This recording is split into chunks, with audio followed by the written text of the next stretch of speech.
Buenas tardes.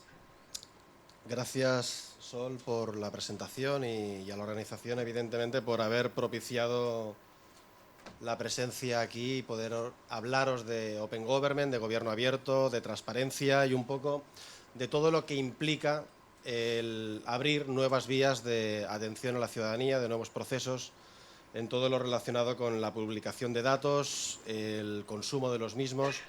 Y al final de todo iremos un poquito más allá. No solamente nos quedaremos en lo que es la publicación y la liberación de datos pura y dura. Gobierno abierto, si lo entendemos en su definición más estricta, que proviene del mundo anglosajón, desde hace ya unos años, la verdad es que se viene trabajando bastante sobre el tema, habla específicamente de aquella liberación de datos, de publicación de información pública que tanto los gobiernos como las administraciones deben de poner al servicio del ciudadano para que éste pues, pueda utilizarla, pueda reutilizarla, pueda fiscalizar la actividad del gobierno. En Wikipedia, como podéis observar, pues tenemos una de las definiciones más acotadas a lo que significa en esa definición de gobierno abierto en su primer origen y que sobre todo está muy implantado en todo el área anglosajona, Estados Unidos, Reino Unido, que han tenido movimientos durante todos estos últimos años, como la Freedom of Information Act, que regulaba precisamente esa publicación de datos públicos para que la ciudadanía pudiera tener acceso a ellos. Pero si queremos entrar en una aceptación del gobierno abierto, del Open Government, un poco más allá, no solamente quedarnos en esos datos, os quiero ofrecer la definición que Iñaki Ortiz, que en estos momentos es el director general de Modernización Administrativa de País Vasco en España, él apela a un modelo de administración en lo que lo relacional cobra el principal protagonismo. Según él, una administración open se abre a la ciudadanía, pero también a las demás administraciones, también a las otras organizaciones colaboradoras. Por lo tanto, lo open, según él, tiene mucho que ver con la red. Para él, el concepto de una administración open government, de un gobierno abierto, en la consideración es de una administración en red.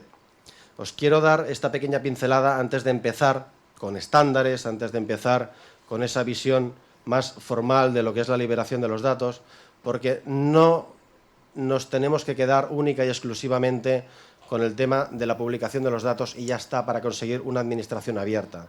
Hemos de pensar que hay que ir un paso más allá, que hay que establecer esas transversalidades dentro de las administraciones públicas que tradicionalmente tienen una jerarquización muy fuerte, están muy compartimentadas. Hay que empezar a trabajar en un nivel mucho más horizontal, hay que empezar a ofrecer servicios mucho más proactivos de cara a la ciudadanía y, sobre todo, hay que empezar a interconectar, cosa que nos va a facilitar precisamente esta liberación de datos, como vamos a ver enseguida. Perdón, antes de poneros el vídeo que os voy a poner a continuación, para que seamos conscientes que el tema del gobierno abierto, del Open Government, ya lleva mucho tiempo dando vueltas. Yo no sé si conocéis una serie de humor que se llama Sí, Ministro, que trató, pues, es de mediados de los 70, hacia finales, que precisamente la BBC tuvo que retrasar su puesta en marcha durante 6 meses porque coincidió con unas elecciones en Reino Unido y creyeron que podría haber influido de alguna manera en el resultado, pero precisamente el primer capítulo habla de Open Government, habla de gobierno abierto y, como podréis comprobar durante el vídeo, muchos de los tópicos que se visualizan, que se representan, yo creo que los podréis identificar en nuestras propias administraciones que todavía seguimos teniendo y hay que trabajar para romper precisamente esas barreras.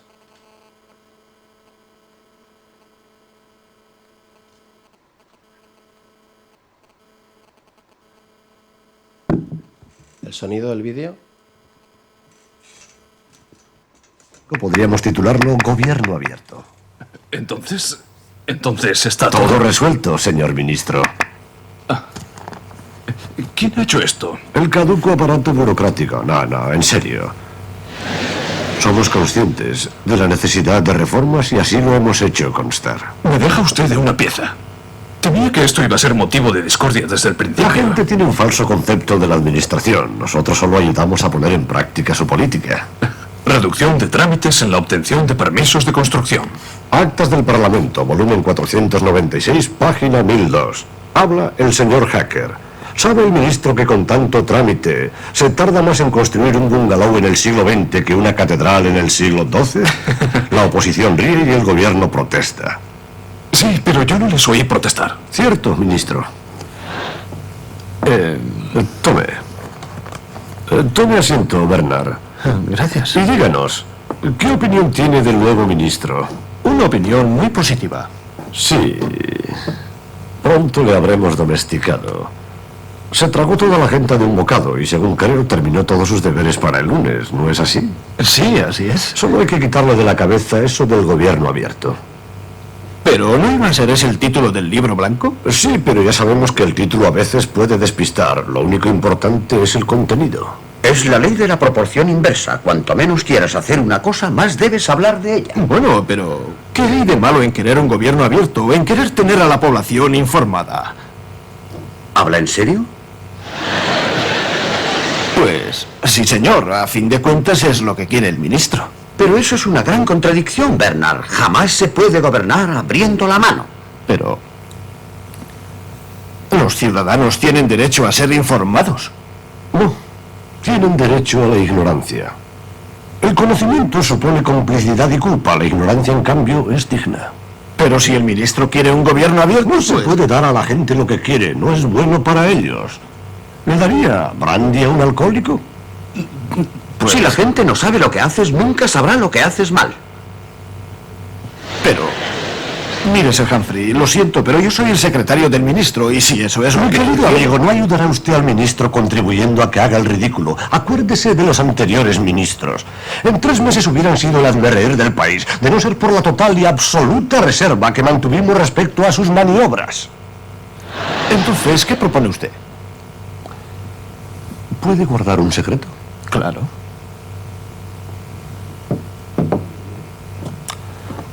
Yo también.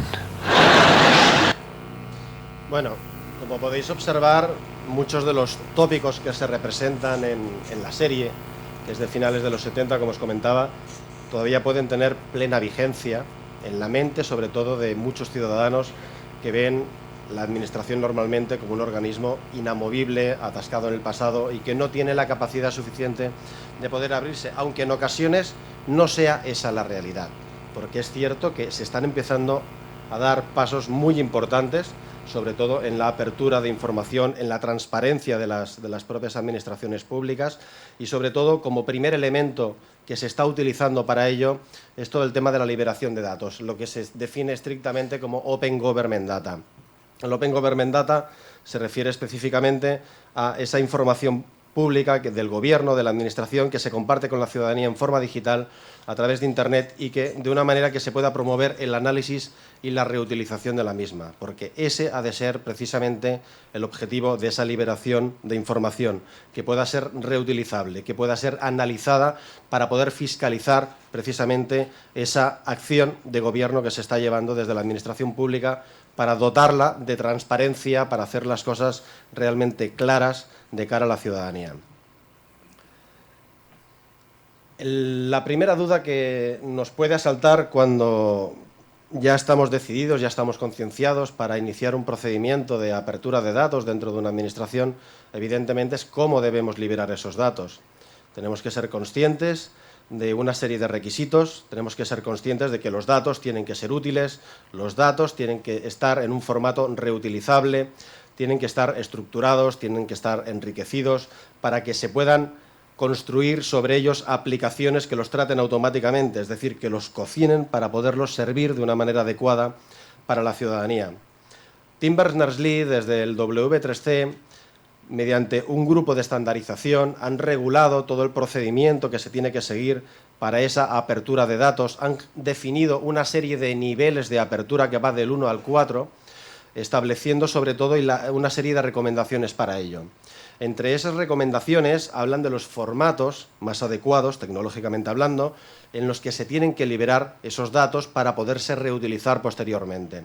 En este caso, lo que ellos recomiendan es el RDF basado en XML y que es susceptible de pasar al siguiente nivel llamado de datos enlazados, de Linked Data, que según Tim Berners-Lee, según los técnicos, estos datos enlazados ya constituyen la base técnica para alimentar la denominada web semántica, llamada de otra manera popularmente web 3.0.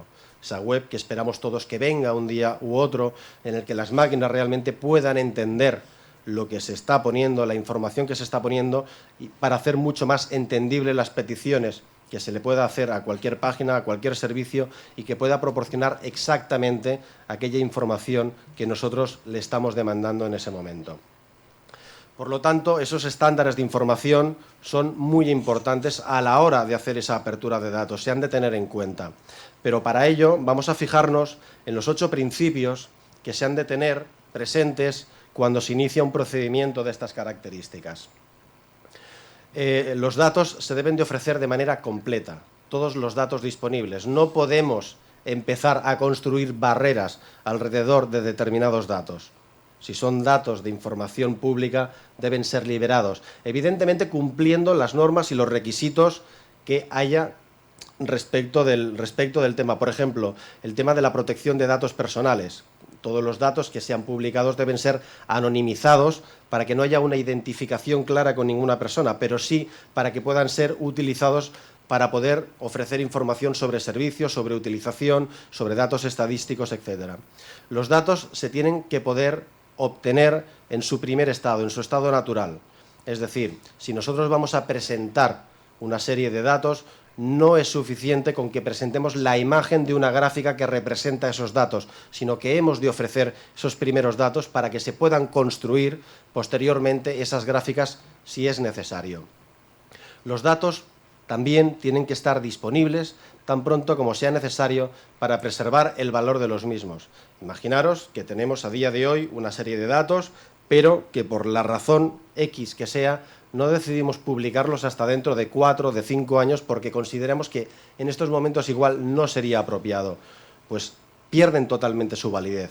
Solamente servirán en un momento dado si se publican con ese retraso temporal, pues para poder hacer algún tipo de análisis histórico. Por lo tanto, los datos tienen que preservar también esa frescura, esa validez temporal.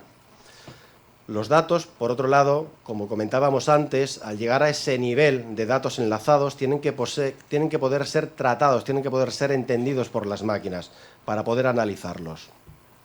Tienen que poder estar disponibles para cualquier persona, sin necesidad de registro. No tenemos que poner ningún tipo de traba a la hora de esa demanda de los datos. Luego veremos una serie de repositorios públicos que hay en funcionamiento en estos momentos y vosotros mismos podréis comprobar, os daré una serie de direcciones, podréis comprobar que podéis acceder a estos repositorios y podéis descargar cualquier directorio de información pública sin necesidad de ningún requisito de inscripción, de registro, ni nada por el estilo parecido. Es decir, esa información tiene que estar totalmente disponible de manera gratuita y sin ningún tipo de impedimento. Los datos tienen que estar disponibles en un formato en el que ninguna entidad tenga el control exclusivo de ese formato. Es decir, sí podemos liberar datos en formatos propietarios, pero también se tienen que liberar los datos en formatos de estándares abiertos o colaborativos sobre los que ninguna organización o entidad tenga un control único y exclusivo.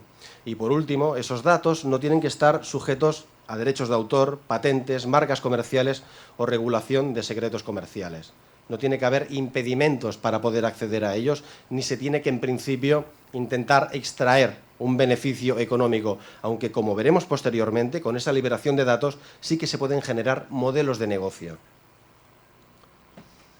El primer catálogo que se puso en marcha a raíz del gobierno Obama fue data.gov.